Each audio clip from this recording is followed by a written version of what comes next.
জীবনে যতদিন শুক্রবার পাবেন 4টা আমল করতে ভুল করবেন না।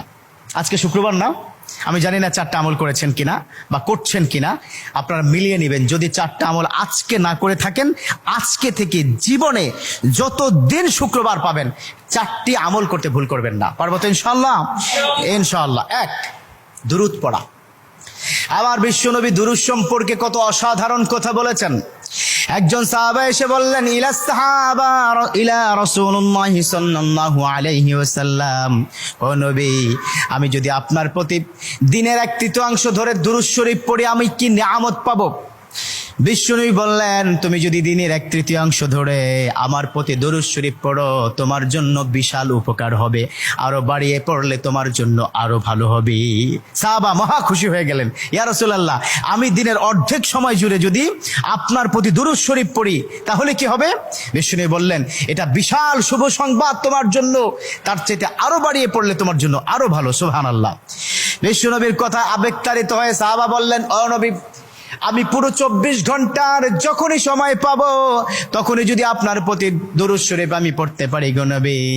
আমার নবী মুচকি এসে বললেন, তাই যদি হয়, ওয়া কানা মাই ফিল জান্নাহ, ও আমার সাহাবা, তুমি যদি 24 ঘন্টা ধরে যখন সুযোগ পাও তখনই দুরূদ শরীফ পড়ো, তুমি আমার সাথে আল্লাহর জান্নাতে যাবে।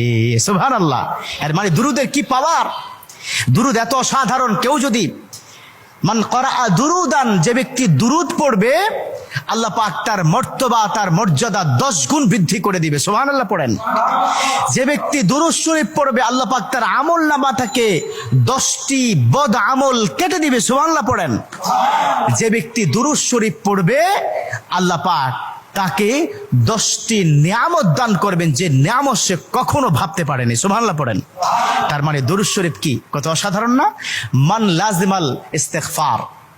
দ্বিতীয়টি হচ্ছে ইস্তেগফার পড়া। জুমার দিনে অবশ্যই ইস্তেগফার পড়বেন। ইস্তেগফার কত অসাধারণ কথা। মান লাজিমাল ইস্তেগফার গফিরা লাহু মা তাকাদ্দামা মিন জামবি।